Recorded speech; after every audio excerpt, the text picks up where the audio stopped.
Hello प्यारे बच्चों, कैसे हैं आप सब लोग। आई होप आप लोग बिल्कुल ठीक होंगे और मैं भी बिल्कुल ठीक हूँ। मैं हूँ आपकी हिंदी व्याकरण की टीचर। और बच्चों हम क्या पढ़ रहे हैं? हम पढ़ रहे हैं हिंदी की व्याकरण। चलिए बच्चों, आज हम पढ़ेंगे पाठ नंबर 12 जिसका नाम है मुहावरे यानी इडियम्स। चलिए पढ़ना शुरू करते हैं। मुहावरे। भाषा में कुछ ऐसी वाक्यांश प्रचलित है जिनका प्रयोग सामान्य अर्थ में नहीं बल्कि विशेष अर्थ में होता है। हिंदी में परंपरागत रूप से प्रयुक्त ऐसे वाक्यांशों को मुहावरा कहते हैं। मुहावरों के प्रयोग से भाषा अधिक सुंदर, सरस और प्रभावशाली बन जाती है। चित्रों के नीचे दिए गए वाक्यों को ध्यानपूर्वक पढ़िए। बच्चों, यहाँ जो दो चित्र दिए गए हैं आप इन्हें ध्यान से देखिए और इनके नीचे लिखे हम वाक्यों को पढ़ते हैं। सभी लोगों के शोर मचाने पर भी रवि नहीं जागा। तब समीर ने कहा, रवि घोड़े बेचकर सो रहा है। बच्चों, यहाँ जो समीर ने कहा रवि घोड़े बेचकर सो रहा है, घोड़े बेचकर सो रहा है, ये मुहावरा है क्योंकि कोई उसके पास घोड़े तो थे नहीं जो उन्हें बेच के सो गया। घोड़े बेचकर सो रहा है, इसका अर्थ ये होता है वह बहुत गहरी नींद में सो रहा है, यानी कि बहुत चैन की नींद सो रहा है। चलिए दूसरा चित्र और उसके नीचे लिखे वाक्य को देखते हैं। नवीन ने अमन की नाक में दम कर रखा है। बच्चों, नाक में दम कर रखा है क्या मतलब? उसकी नाक के साथ थोड़ी ना छेड़खानी कर रहा है, ये एक मुहावरा है, यानी कि वह उसे बहुत परेशान कर रहा है। चलिए देखते हैं। चित्रों के नीचे दिए गए वाक्यों में आए रंगीन शब्दों घोड़े बेचकर सो रहा है का अर्थ गहरी नींद में सोना है, वे नाक में दम करने का अर्थ बहुत परेशान करना है, अतः ये शब्द मुहावरे कहलाते हैं। इन्हें हमने ऊपर चित्रों के माध्यम से भी समझा। चलिए आगे देखते हैं। भाषा में सुंदरता, आकर्षण और प्रभाव बढ़ाने के लिए मुहावरे का प्रयोग किया जाता है। तो बच्चों, मुहावरों का प्रयोग हम क्यों करते हैं? ताकि हमारी भाषा सुंदर लगे, आकर्षित लगे और बहुत प्रभावशाली लगे। चलिए आगे देखते हैं। मुहावरे, अर्थ और उनका वाक्य प्रयोग, meaning of idioms and there uses. चलिए शुरू करते हैं बच्चों। मुहावरा, अर्थ, वाक्य प्रयोग। आंख का तारा यानी बहुत प्यारा, बालक माँ की आंख का तारा होता है। अंग अंग मुस्काना यानी बहुत खुश होना, कक्षा में प्रथम आने पर नेहा का अंग अंग मुस्का रहा है। आंख बबूला होना यानी बहुत गुस्सा होना, रोहित के अनुत्तीर्ण हो जाने पर उसके पिता आंख बबूला हो उठे।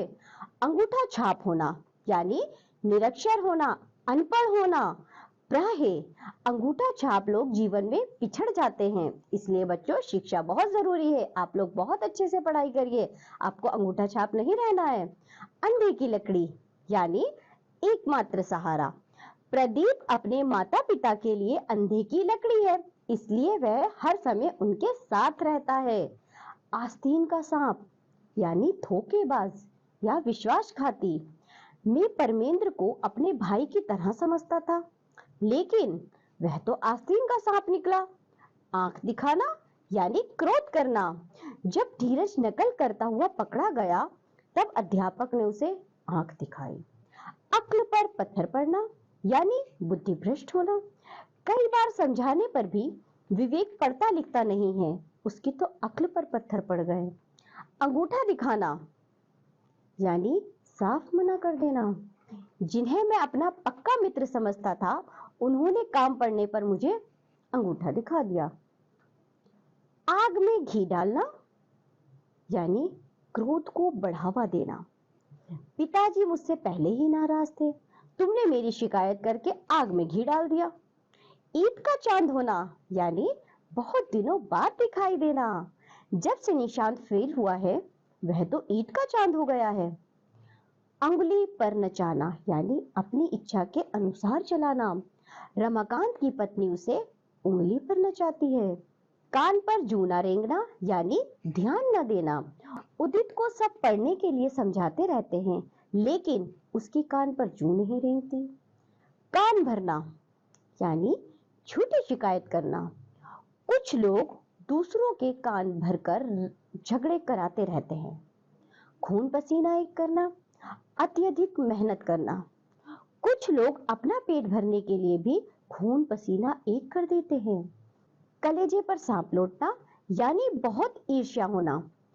आजकल मित्रों की उन्नति देखकर कुछ लोगों के कलेजे पर सांप लौटने लगते हैं।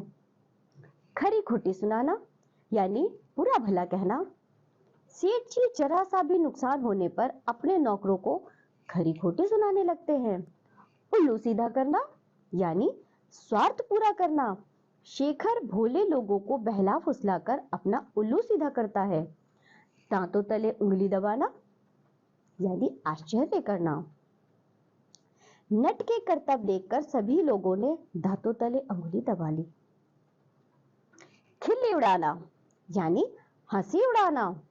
किसी बीमार आदमी की खिल्ली उड़ाना अच्छी बात नहीं है। घाव पर नमक छिड़कना यानी परेशान को और परेशान करना। वाक्य देखिए इसका। रवि फिसलकर गिर गया और उसको चोट लग गई। मनोज उसकी हंसी उड़ाने लगा। तब रवि ने मनोज से कहा, तुम मित्र होकर मेरे घाव पर नमक छिड़क रहे हो। 9 2 11 होना यानी भाग जाना। बिल्ली को देखते ही चूहे 9 2 11 हो गए। दांत खट्टे करना यानी पराजित कर देना। भारतीय सैनिकों ने आतंकवादियों के दांत खट्टे कर दिए। घोड़े बेचकर सोना यानी गहरी नींद में सोना। सभी लोगों के शोर मचाने पर भी रवि नहीं जागा। तब समीर ने कहा, रवि घोड़े बेचकर सो रहा है। नाक कटना यानी इज्जत चली जाना। चोरी के अपराध में जेल जाने पर अमर के परिवार की नाक कट गई। नाक में दम करना यानी बहुत परेशान करना। शरारती बच्चे परिवार वालों की नाक में दम कर देते हैं। चिकना घड़ा होना यानी बेशर्म होना, बेअस्र होना। कुछ बच्चे डांट खाकर चिकने खड़े हो जाते हैं। हाथ पांव फूलना यानी घबरा जाना। रास्ते में सांप देखकर मोहित के हाथ पांव फूल गए। टांग अड़ाना, व्यर्थ में दखल देना। व्यक्ति को अपने काम की ओर ध्यान देना चाहिए। दूसरों के काम में टांग अड़ाना अच्छी बात नहीं है। आसमान सिर पर उठाना यानी बहुत शोर मचाना।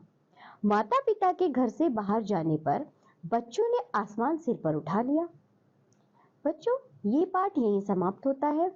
अब हम मिलेंगे आपसे अगली कक्षा में। अब तक के लिए जो भी पढ़ाया गया है उसका अच्छे से रिवीजन करना। मुहावरे, मुहावरों के अर्थ और उनका वाक्य प्रयोग बहुत अच्छे से याद करना। अब हम मिलेंगे आपसे अगली कक्षा में। तब तक के लिए बाय बच्चों।